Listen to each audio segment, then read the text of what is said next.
Good morning children. आए पुनः अब हम योगा चैप्टर में अंतिम भाग देखते हैं।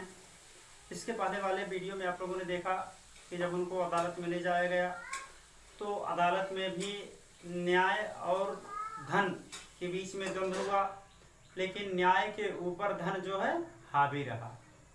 अंत में जहाँ पर न्याय बिकता हो वहाँ पर न्याय की उम्मीद करना गलत है। वहाँ पर जो अदालत में सभी लोग थे, सबके ऊपर पंडित आलोपी दीन का सिक्का चल रहा था। सभी लोग पंडित आलोपी दीन के गुलाम थे, नौकरी नहीं बल्कि पंडित आलोपी दीन के पैसों के गुलाम थे। सभी लोग रिश्वत लेकर पंडित आलोपी दीन को बारियाई बरी कर देते हैं और उल्टे ही वंशीधर को सजा दे देते हैं।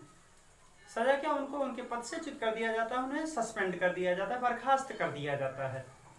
अब आगे आए, जब मुकदमे का फैसला हो जाता है और वंशीधर निकलते हैं तो चारों तरफ से उन्हें व्यंग बाण सुनना पड़ता है। सभी लोग उनका उपहास करते हैं। आए शेष अंतिम भाग को देखते हैं बच्चों। वकीलों ने यह फैसला सुना और उछल पड़े। जब जजमेंट को सुना, निर्णय को सुना, तो जितने भी वकील थे उनके पैरवी में गए थे पंडित आलोपी दीन के, सभी लोग प्रसन्नता से उछल पड़े। जबकि सरासर ये गलत है कि पंडित आलोपी दीन गलत थे, लेकिन धन के प्रभाव के कारण सभी लोग पंडित आलोपी दीन के पक्ष में थे और निर्णय भी पंडित आलोपी दीन के पक्ष में ही गया। पंडित आलोपी दीन मुस्कुराते हुए बाहर निकले। स्वजन बांधवों ने रुपयों की लूट की। स्वजन बांधवों ने मतलब उनके जो हितैषी थे, भाई बंधु थे, उनके हितैषी थे, वे सभी लोगों ने खूब पैसे लिए, रुपयों की लूट की। उदारता का सागर उमड़ पड़ा, उसकी लहरों ने अदालत की नींव तक हिला दी। जब वंशीधर बाहर निकले तो चारों ओर से उनके ऊपर व्यंग बाणों की वर्षा होने लगी। चपरासियों ने झुक झुक कर सलाम किए, किंतु इस समय एक एक कटुवाक्य, एक एक संकेत उनकी गर्भाग्नि, गर्भाग्नि का मतलब होता है गर्भ की अग्नि, उनके स्वाभिमान की जो अग्नि थी वह और प्रज्वलित कर रहा था। कदाचित इस मुकदमे में सफल होकर वह इस तरह अकड़ते हुए न चलते। आज उन्हें संसार का एक खेदजनक चित्र अनुभव हुआ। न्याय और विद्वत्ता, लंबी चौड़ी उपाधियां, बड़ी बड़ी दाढ़ियां और ढीले चोंगे एक भी सच्चे आदर के पात्र नहीं है। वंशीधर ने धन से बैर लिया था, उसका मूल्य चुकाना अनिवार्य था। कठिनता से एक सप्ताह बीता होगा कि मुअत्तली का परवाना आ पहुंचा। मुअत्तली का मतलब सस्पेंड, परवाना आ पहुंचा। कार्यपरायणता का दंड मिला। बेचारे भग्न हृदय, भग्न मतलब टूटे हुए हृदय, भग्न माने टूटे हुए हृदय से, दुखी मन से, शोक और खेद से व्यथित घर को चले। बूढ़े मुंशी जी की तो पहले ही से कुड़ बुड़ा रहे थे, मतलब वंशीधर के पिताजी पहले से ही कुछ नाराज थे कि चलते चलते इस लड़के को समझाया था कि लेकिन इसने एक सुनी सब मनमानी करता है। हम तो कलवार और कसाई के तगादे सहें, बुढ़ापे में भगत बनकर बैठे और वह बस वही सूखी तनख्वाह। हमने भी तो नौकरी की है और कोई ओहदेदार नहीं थे, लेकिन काम किया, दिल खोल कर किया और आप ईमानदार बनने चले हैं। घर में चाहे अंधेरा हो, मस्जिद में अवश्य दिया जलाएंगे। खेद ऐसी समझ पर पढ़ना लिखना सब अकारत मतलब व्यर्थ, अकारत गया। इसके थोड़े ही दिनों बाद जब वंशीधर इस दुरावस्था में घर पहुंचे और बूढ़े पिताजी ने समाचार सुना तो सिर पीट लिया। बोले, जी चाहता है कि तुम्हारा और अपना सिर फोड़ लूं। बहुत देर तक पछता कर हाथ मलते रहे। क्रोध में कुछ कठोर बातें भी कही और यदि वंशीधर वहां से टल न जाते तो अवश्य ही यह क्रोध विकट रूप धारण करता। वृद्धा माता को भी दुख हुआ। जगन्नाथ और रामेश्वर यात्रा की कामनाएं मिट्टी में मिल गईं। पत्नी ने तो कई दिनों तक सीधे मुंह से बात भी नहीं किया। कहने अब यहाँ पर यह सिद्ध हो गया कि सभी लोग पैसे के स्वार्थी थे। धर्म और न्याय से उन्हें मतलब नहीं, उन्हें पैसे से मतलब था, अर्थ से मतलब था। इसी प्रकार एक सप्ताह बीत गया। संध्या का समय था। बूढ़े मुंशी जी बैठे राम नाम की माला जप रहे थे। इसी समय उनके द्वार पर सजा हुआ रथ आकर रुका हरे और गुलाबी पर्दे, पछिए बैलों की जोड़ी, उनके गर्दनों में नीले धागे, सींगे पीतल से जड़ी हुई, कई नौकर लाठियां कंधे पर रखे साथ थे। मुंशी जी आगवानी को दौड़े, देखा तो पंडित आलोपी दीन हैं। झुककर दंडवत की और लल्लू चप्पू की बातें करने लगे। लल्लू चप्पू का मतलब होता है ठाकुर सोहाती करना, मुंह देखी करना। करने लगे, हमारा भाग्य उदय हुआ जो आपके चरण इस द्वार पर आए। आप हमारे पूज्य देवता हैं, आपको कौन सा मुंह दिखावें। मुंह में तो कालिख लगी है, किंतु क्या करें, लड़का अभागा कपूत है, नहीं तो आपसे क्यों मुंह छिपाना पड़ता। ईश्वर निसंतान चाहे रखे, पर ऐसी संतान ना दे। आलोपी दीन ने वात्सल्यपूर्ण स्वर में कहा, कुल तिलक और पुरुषों की कीर्ति उज्जवल करने वाले संसार में ऐसे कितने धर्मपरायण मनुष्य हैं जो धर्म पर अपना सब कुछ अर्पण कर सकें। पंडित आलोपी दीन ने बंशीधर से कहा, दरोगा जी इसे खुशामद ना समझिए।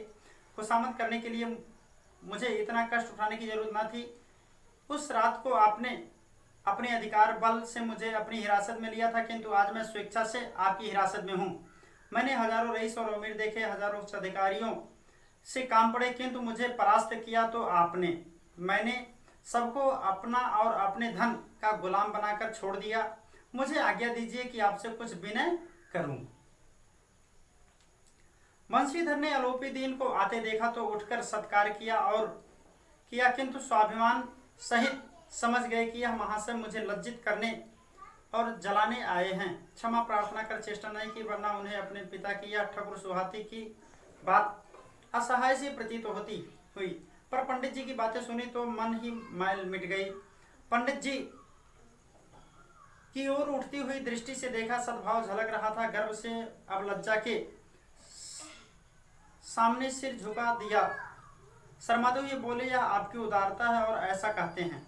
मुझसे जो कुछ अभिनय हुई है उसे क्षमा कीजिए। मैं धर्म की बेड़ी में जकड़ा हुआ था, नहीं तो वैसे मैं आपका दास हूँ। जो आज्ञा होगी वह मेरे सिर माथे पर। आलोपी दीन ने विनीत भाव से कहा, नदी तट पर आपने मेरी प्रार्थना नहीं स्वीकार की थी, किंतु आज स्वीकार करनी पड़ेगी। आगे कहते हैं, बंशीधर बोले, मैं किस योग्य हूँ, किंतु जो कुछ सेवा मुझसे हो सकती है उसमें त्रुटि ना होगी।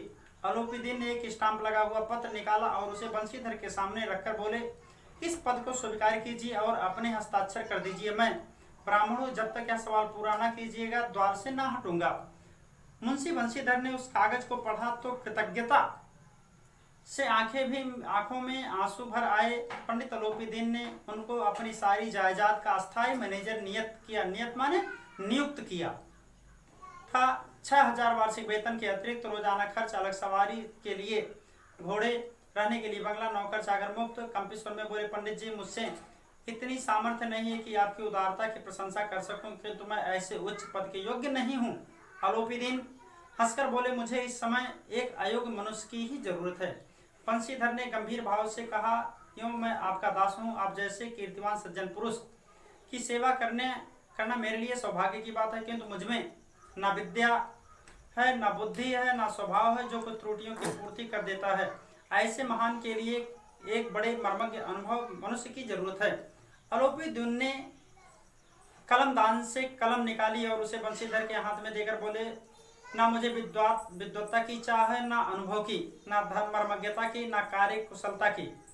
इन गुणों के महत्व का परिचय खूब पा चुका हूँ। अब सौभाग्य और सुअवसर ने मुझे वह मोती दे दिया है जिसके सामने योग्यता और विद्वत्ता की चमक फीकी पड़ जाती है। यह कलम लीजिए, अधिक सोच विचार न कीजिए, दस्तखत कर दीजिए। परमात्मा से यही प्रार्थना है कि वह आपको सदैव वही नदी के किनारे वाला बेमुरवत, उद्दंड, कठोर परंतु धर्मनिष्ठ दरोगा बनाए रखे। बंशीधर की आंखें डबडबा आई, हृदय में संकुचित पात्र में इतना एहसास ना समा सका।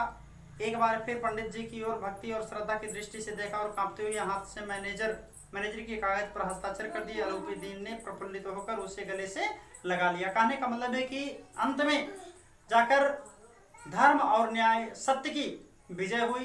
तो आप लोग एक सूक्ति भी पढ़ते होंगे कि सत्य जो है वह पराजित हो सकता है, सत्य जो है वह परेशान हो सकता है लेकिन पराजित नहीं हो सकता है। यही चीज इस कहानी में बताया गया। तो ये कहानी समाप्त हुई। आपको कोई भी समस्या हो इस कहानी में तो अपनी संकोच फोन करके या व्हाट्सएप के माध्यम से पूछ सकते हैं। फिर प्रश्नोत्तर आप अगले PDF में देखेंगे। तब तक के लिए आपका दिन शुभ हो। नमस्कार, धन्यवाद।